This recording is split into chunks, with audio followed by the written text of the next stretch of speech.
Bonsoir, vous êtes sur la chaîne de l'excellence et nous sommes aujourd'hui dans la capitale de la République centrafricaine avec le ministre d'État, le général Mohamed Moussa Dafan, qui est aussi le deuxième personnalité de l'Alliance Sénéca qui est venu au pouvoir avec le secteur Michel Boutoukia. Monsieur Moussa Dafan, soyez les bienvenus. Comment vous allez? Bon, je vais très bien, oui. Vous aviez été arrêté. Pourquoi on vous a arrêté, monsieur Michel Boutoukia et Nouroudine Adam? Pourquoi ils vous ont arrêté?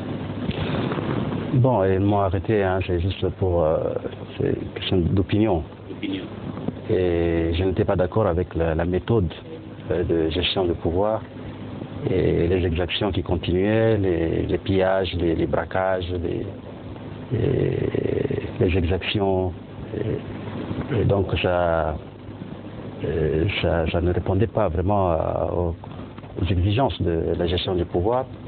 Et donc je m'étais insurgé contre cette méthode-là et je l'ai signifié. Pour ça j'ai été arrêté. Est-ce que vous ne vous êtes pas arrêté parce que ce qu'ils disent, ils disent que c'était que vous étiez ambitieux? Est-ce que ce n'est pas ça la réelle raison de votre arrestation? Vous savez, l'ambition, c'est ça qui guide nos actions. Je suis un homme politique, je m'étais opposé à un pouvoir totalitaire et nous sommes arrivés à bout de ce totalitarisme. Ambitieux dans le sens de ramener la paix et la sécurité dans mon pays, ambitieux dans le sens de sauver des vies humaines, de sauver la population centrafricaine qui souffrait à cette époque-là, qui continue de souffrir d'ailleurs. Ça, c'est de la bonne ambition. Je n'étais pas ambitieux, entre guillemets, comme il le disait, c'est-à-dire que je voulais peut-être prendre la place des autres. Non, c'est pas ça. Vous ne voulez pas prendre la place des autres? Non, c'était pas dans mon plan. Je rappelle au public que lorsque nous avancions de Damara, enfin de la Brousse pour la capitale, de tous les leaders de la Sénéca, j'étais le premier à mettre pied à Bangui. Je suis arrivé à Bangui le 24 mars avec les troupes. Les autres étaient restés derrière. Si je voulais faire un coup d'État, c'était en ce moment-là. Mais je n'avais pas l'intention, parce que je n'ai pas l'habitude de trahir.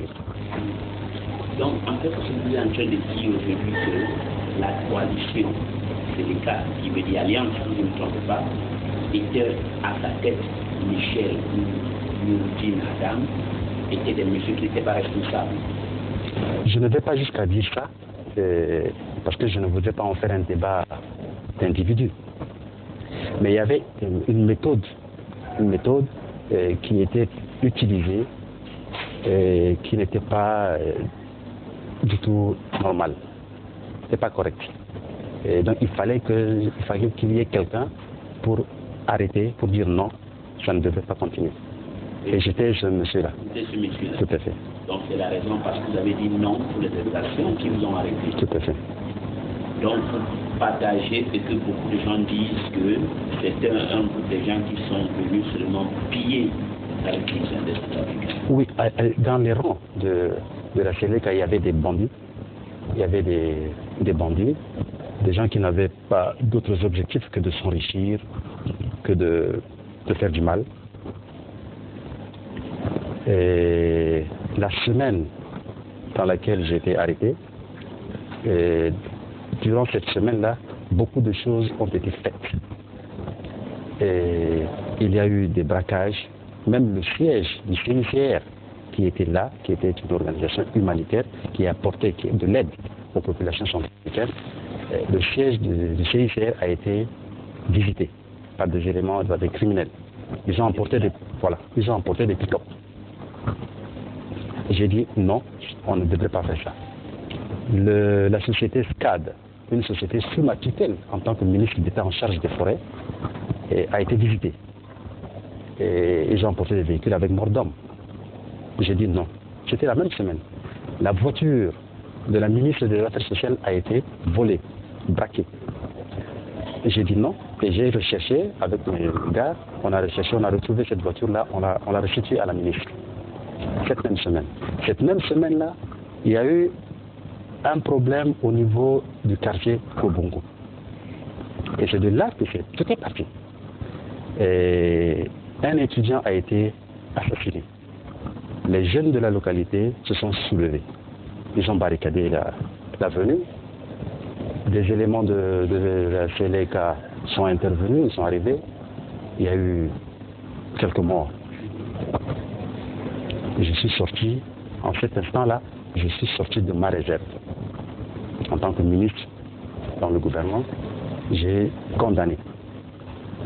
Et j'ai donné une interview à RFI, j'ai condamné et j'ai appelé à un dialogue interne à la CLK. J'ai même édité un mémorandum que j'ai remis au chef de l'État de l'époque. Et dans ce mémorandum-là, je demandais un dialogue inter-CLK. On devait se retrouver tous les leaders avec les chefs militaires, discuter, savoir qui est étranger, qui n'est pas étranger. Et si effectivement il y a des étrangers, ils sont là avec qui? Sous l'ordre de qui? Qui les commande? Celui qui les commande, est-ce qu'il y a un accord qui les lie? S'il y a un accord, quelle est la nature de cet accord? Est-ce qu'il y a une contrepartie financière à donner à ces mercenaires? Voilà des questions qu'on devait poser et auxquelles on devait répondre lors de ce dialogue. Malheureusement, cette démarche a été perçue comme un coup d'État en préparation. Donc, les amis se sont fâchés parce que vous voulez que les étrangers ne puissent pas acquérir. Parce que je voulais que les étrangers ne devaient pas grossir les rangs des forces de défense et de sécurité de la République centrafricaine. Donc, en d'autres termes, il y avait quand même des étrangers parmi vous. Mais bien sûr. Et ces étrangers-là, dans votre enquête, ils sont venus pour soutenir Michel ou c'est Noureddine Adam qui est venu avec les étrangers? En tout cas, ce n'était pas pour me soutenir. Ça, c'est ce que je sais. Le reste, je ne sais pas très bien. Que dites-vous des gens C'était ce dialogue-là qui devait définir les choses. Que dites-vous des gens qui disent que vous êtes un vrai Centrafricain et les gens qui vous suivent étaient des Centrafricains, que Michel et Noureddine avaient que des mercenaires, des vrais ou faux? Non, avec que des mercenaires pour exclure tout ce qui est exclure autre chose, je ne peux pas accepter ça. Mais ils avaient des mercenaires. Mais il y avait des mercenaires. Il y avait des mercenaires, ça c'est vrai. Mais moi, vous savez, j'ai eu une vie assez rocambolesque. J'ai été mis aux arrêts pendant 3 ans et 4 mois au Tchad par le gouvernement tchadien. Parce que en ce moment-là, il ne fallait pas toucher au pouvoir de Bozizé. Et ça, je suis resté en prison, en résidence surveillée, pendant 3 ans et 4 mois. Durant 3 ans et 4 mois, je n'avais pas le contrôle, la maîtrise de ce qui se passait sur le terrain. Et donc, s'il y a eu des recrutements d'étrangers, je ne pouvais pas savoir. Mais j'ai été libéré par le pouvoir de N'Djamena, juste, c'était le 24 décembre 2013, pour me rendre à Libreville, signer les accords de Libreville. Ce qui prouve que le gouvernement tchadien avait combattu tout ce qui est opposition armée en République centrafricaine durant cette période-là. Mais ce que vous dites là, on pense que le gouvernement tchadien est celui qui cause tous les problèmes ici. Mais c'est faux. Ça, c'est faux. Le centrafricain a un défaut. Je suis centrafricain, fier de l'être. Mais le centrafricain a un défaut. Lorsqu'il y a un problème, au lieu de régler le problème, au lieu de se remettre en question et chercher des solutions, on accuse l'autre. Donc toutes les accusations qu'on fait vis-à-vis du Tchad est infondée. Mais la preuve est que le Tchad m'a mis en prison pendant 3 ans et 4 mois. Est-ce que vous pensez que c'était de gaieté de cœur? Non, mais pourquoi vous avez mis? D'autres disent qu'il vous a mis pendant 3 ans et 4 mois en prison parce que vous ne vouliez pas respecter les ordres que lui vous donnait, qu'il voulait vous donner. Mais c'est faux. Vous étiez un nationaliste. J'ai souffert dans ma chair. Bozizé, quand j'étais en prison, il m'a envoyé des émissaires. Il a envoyé des émissaires pour me trouver. J'étais prêt à faire la paix avec lui. Et qu'est-ce qui s'est passé? Mais il ne voulait pas, parce qu'il ne voulait pas avoir quelqu'un comme moi comme interlocuteur. Bozizé a une méthode qui continue à persister jusqu'aujourd'hui, c'est-à-dire éviter les vrais interlocuteurs, travailler avec ceux qui magouillent, et après, on ne règle pas le problème. Vous avez abandonné Bozizé, vous n'avez pas voulu négocier avec Bozizé, vous êtes parti avec Michel, et Michel vous a aussi mis en prison. Donc vous avez la malchance. C'est pas la malchance. C'est-à-dire que je suis quelqu'un qui recherche l'intérêt général. Voilà, c'est ça mon défaut. Et ce que je pourrais peut-être appeler de défaut, si c'est une qualité, je ne sais pas. C'est-à-dire, je m'étais opposé au général Bozizé parce qu'il y avait une politique d'exclusion en République centrafricaine. Notre communauté a été exclue de la gestion de la chose publique. Et donc, ça ne devrait plus continuer. Votre communauté, quelle communauté? Les musulmans, la minorité musulmane. Aujourd'hui, mais c'est une individualité. Et Karim Mekassoua a soutenu Bozizé dans sa rébellion jusqu'à venir prendre le pouvoir à Bangui. Mais ensuite, qu'est-ce que Karim Mekassoua a eu? Il a reçu la monnaie de change, Karim Mekassoua, avec Bozizé. Je vous poser une autre question. Maintenant, Bozizé, comme Djokovic est parti, il y a une nouvelle transition qui se fait.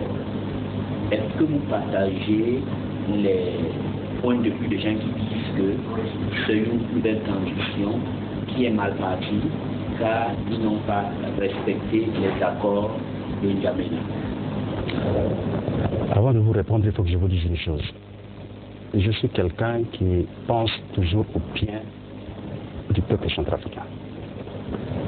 Toutes les transitions, je regrette, en République centrafricaine sont toujours mal parties. Sont toujours mal parties. C'est-à-dire que, je reviens un peu en arrière, lorsque nous étions rentrés de Libreville, après avoir signé les accords, nous avons reçu les conseils du médiateur, son Excellence le Président Sassou Nguesso, et il nous a prodigué beaucoup de conseils.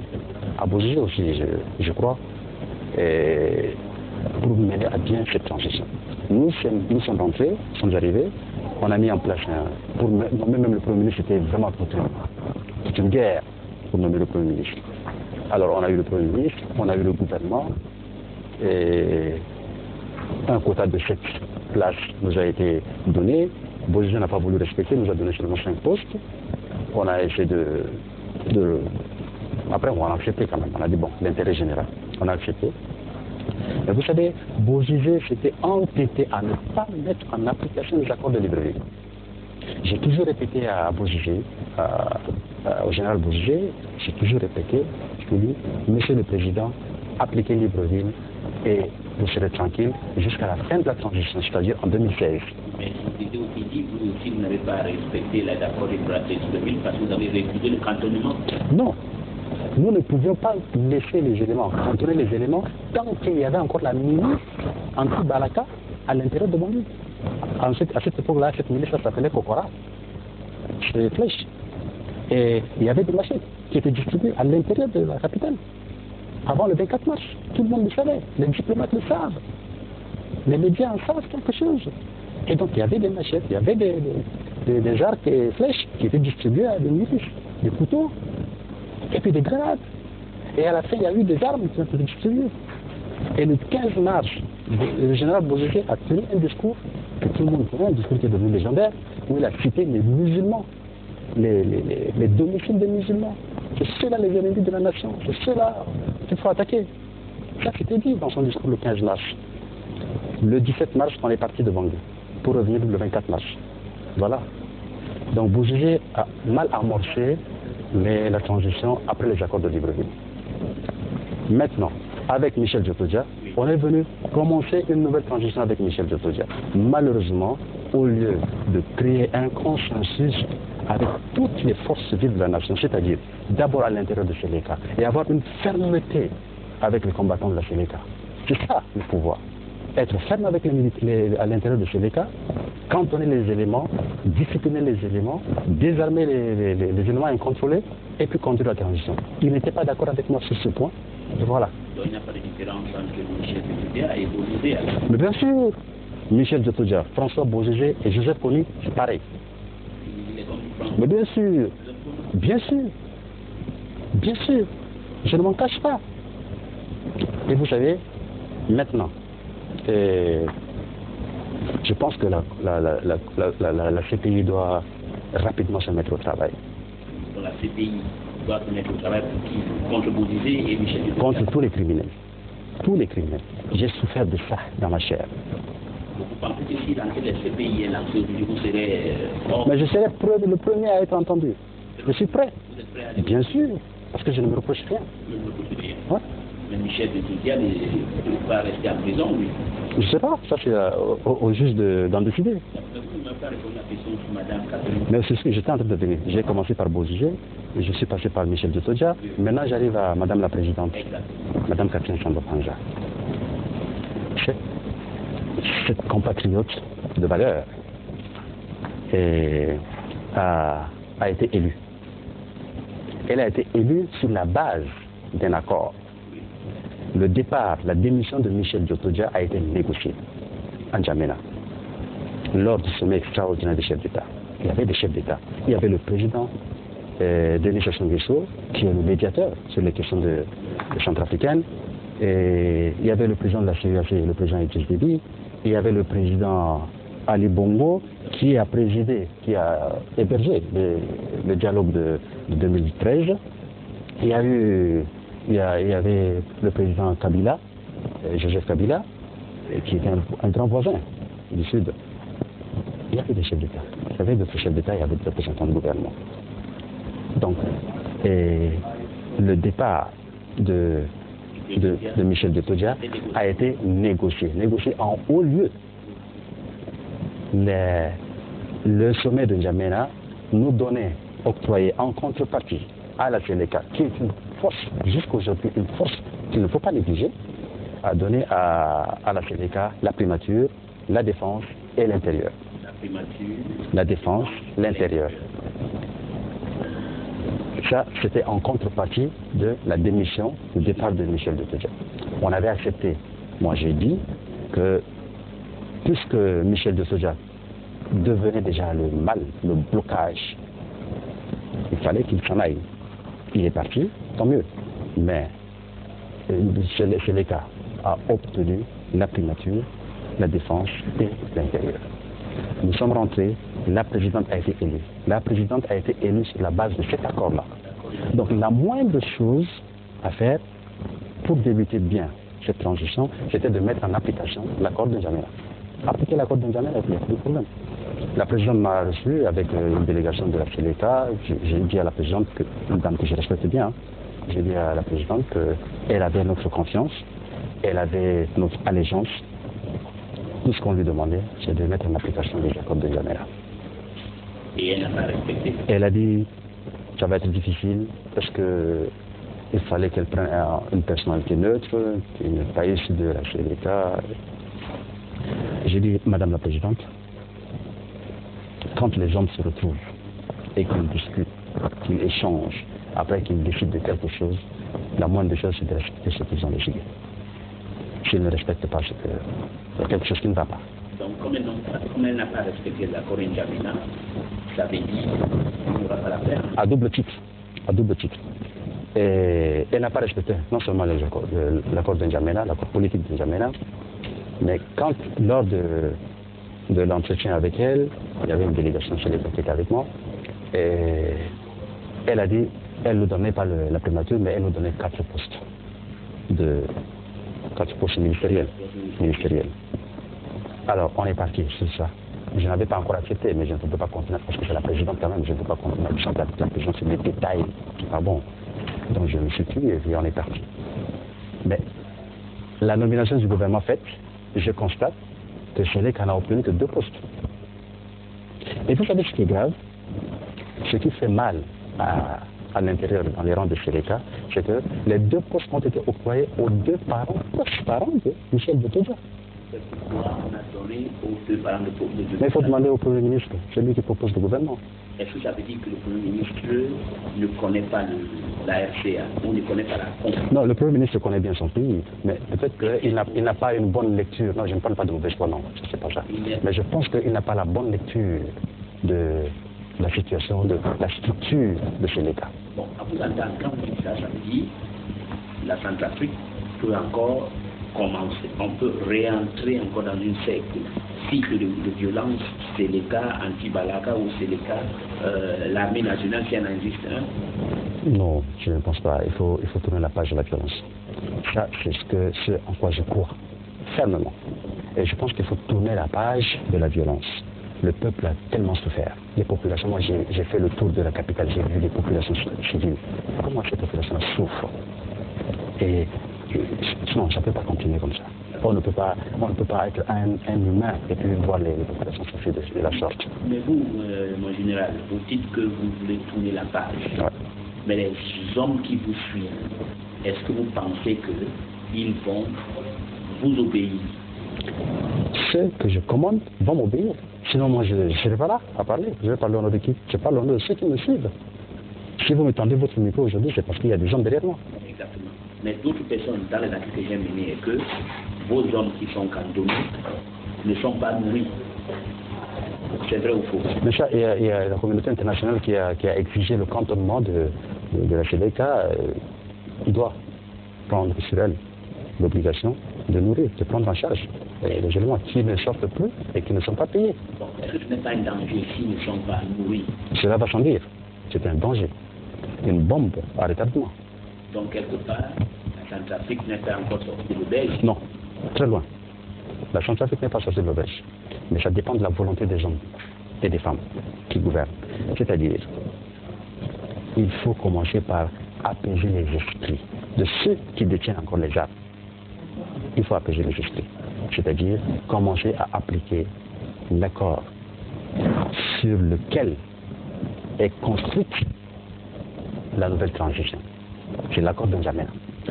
Ça, c'est très important. À vous entendre, il faut qu'on recommence à zéro parce que l'accord de N'Djamena n'avait pas été respecté. Comment on peut rectifier le tir? J'ai dit qu'il n'y a pas de honte à reconnaître qu'on s'est trompé, mais plutôt à ne pas chercher à rectifier cette erreur-là. D'accord. Mais maintenant, je vous pose une autre question. Il y a la présence d'équipes étrangères chez vous ici. Que pensez-vous de Sangaris? Vous, en tant que Sénégal, en tant que membre ministre d'État de l'ancien régime, que pensez-vous du rôle de Sangaris ici en RCA? J'ai eu à dire ça plusieurs fois, je l'ai signifié à certaines autorités consulaires même diplomatiques de la France. Je ne pense pas que ce soit la volonté politique de la France de faire perdurer la violence et l'affrontement en Centrafrique. Ce n'est pas la volonté du gouvernement français.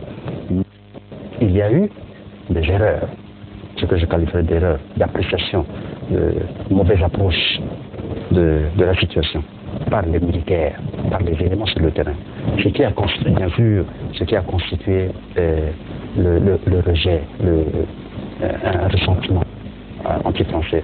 On a commencé à connaître ça. Mais bon, je pense que nous sommes là, nous qui sommes assez cultivés pour comprendre que la France n'a pas intérêt à créer le problème ici. On va expliquer aux autres, à nos relais dans la communauté, pour faire comprendre aux autres que non, la France est un pays ami. Donc s'il y a eu quelques bavures, pas bavures, mais quelques dérapages, voilà, c'est ça. Mais dernièrement, le général français a quand même fait un revirement en disant que ils vont traiter les anti-Balaka comme des fauteurs du trouble. Il était temps. Il était temps. Ça a été un soulagement pour il était temps, c'est un soulagement pour les populations civiles. Ça a été temps pour le peuple centrafricain. Vous savez, tout le monde a fauté. Tout le monde a fauté parce que l'on a cru que soutenir, même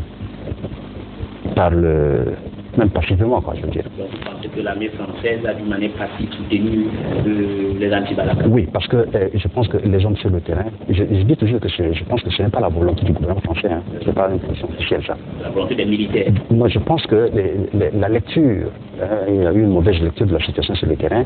Alors, on a pensé que les anti-Balaka, je vais vous dire, on a pensé que les anti-Balaka étaient là une force, une réaction, voilà, non, pas des anges, mais une réaction de la population face aux exactions de Sénégal. C'est comme ça que ça a été présenté. Or, c'était faux. C'est quoi alors? C'était faux. Je vais vous dire quoi. Et anti-Balaka, qu'est-ce que ça veut dire? Ce n'est pas... Les gens pensaient que anti-Balaka, c'est anti-Balaka. Non, en Sango, il n'y a pas de Balaka en Sango. En Sango, il y a Balaka. Balaka, c'est la machette. Coupe. Oui. Mais là, c'est Balaka. Balaka, c'est quoi? Moi, j'ai les renseignements à ma attention. Balaka, c'est anti-Balaka. Ah, d'accord. Anti-Balaka. Kalachnikov. Voilà. Donc, c'est ça, c'est ce que ça veut dire. Anti-Balaka. C'est anti-Balaka. C'est pas anti-Balaka. En Sango, on dit Balaka. Voilà. Ça, c'est ce que beaucoup de gens n'ont pas compris. Oui. Moi, j'avais compris ça. Alors, c'est un renseignement, c'est ça. C'est quand même assez bien renseigné. Et donc, on a pensé que ces gens étaient là pour défendre les populations civiles. Non. Ces gars-là, c'est la manifestation d'une haine qui était déjà là. Quelque chose de bien préparé, de bien planifié par le général Bozizé. C'est pourquoi je l'ai classé au même niveau que Joseph Kony. Parce que Joseph Kony s'attaquait à ses victimes, attaquait ses victimes au nom de la religion. Il a commencé comme ça. C'est au nom de la religion. Il a commencé avec la religion. Et pour faire des victimes. Bozizé aussi, il a utilisé la fibre religieuse. Et nous étions encore là, dans la transition où Bozizé était encore président. Mais c'était coupe, c'est machette. Il donnait. Déjà non. Les musulmans étaient ciblés, indexés. Vous êtes quelqu'un de... Et puis, s'il vous plaît, quand nous entrions à Bangui, avant de venir prendre la capitale, la poudrière était déjà ouverte. Les fusils ont été distribués. Les grenades avaient été distribuées. J'étais encore ministre dans le gouvernement, où le chef d'État a été au gouvernement du CDK, et j'ai plusieurs fois arrêté, intercepté des gars qui rentraient dans la ville avec les grenades. Beaucoup de grenades. J'allais arrêter, même j'ai quelques images. D'accord. Mais maintenant, vous savez, vous êtes quelqu'un, vous prenez la paix. Si vous avez une solution à proposer pour que cette transition que Mme Catherine Samba Panza mène réussisse, vous la respectez beaucoup, qu'est-ce que vous pouvez le suggérer? Ce que je lui suggère, c'est ce que je lui ai dit, c'est ce que j'ai toujours répété. Moi, j'ai cette habitude-là. C'est-à-dire, quand vous vous entendez avec quelqu'un, il faut que cet engagement-là, cette entente-là, soit respectée. C'est la moindre des choses. Parce que Dieu, nous sommes des croyants, parce que Dieu n'aime pas ceux qui trahissent. Quand vous trahissez votre engagement, vous n'êtes pas respectable. Et moi, j'aimerais voir Madame la Présidente dire « Ah tiens, on est mal parti parce qu'on n'a pas appliqué N'Djamena. Qu'est-ce qu'il faut faire? Appelons les acteurs de l'accord de N'Djamena, discutons avec eux. S'il y a un modus vivendi, on peut peut-être pas. Mais en attendant, tout ce que nous demandons, c'est l'application de l'accord de N'Djamena. Sur cette base, nous serons renforcés politiquement pour parler à nos hommes. Pour dire voilà. Aujourd'hui, il y a des risques de partition du pays. Je ne suis pas partisan, j'ai pris un engagement vis-à-vis des chefs d'État de la CEAC en N'Djamena. J'ai pris cet engagement solennel. J'ai dit, messieurs les présidents, je m'engage devant vous que la partition n'aura pas lieu. Je voudrais continuer à remplir ma part d'engagement. J'ai fait cet engagement-là vis-à-vis de la présidente ici, Mme Catherine Samba Panza.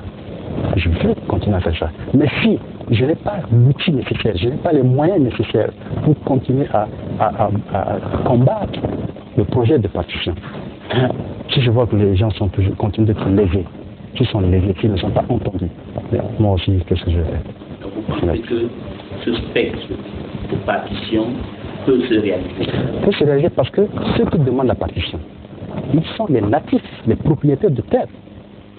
Ils sont les propriétaires de cette terre-là. Et ils ont le droit de demander leur autonomie. C'est plein droit, c'est naturel. Mais le Nord-Est, ça nous appartient. Nous sommes nés là, nos parents sont nés là, nos grands-parents sont nés là. Si aujourd'hui on se lève, on se constitue, on s'organise et on dit on veut notre indépendance, mais on va l'avoir, parce que c'est notre droit. Si on ne veut pas continuer avec les autres, puisque les autres ne nous acceptent pas, c'est notre droit. Mais, puisque nous avons vécu dans un seul pays, on a toujours été ensemble avec les autres, mais pourquoi ne pas continuer, puisque c'est bon? Voilà. Bon, monsieur Dapan, c'est un honneur de vous recevoir et je vous souhaite bon chance. Merci beaucoup. Je vous remercie. Merci.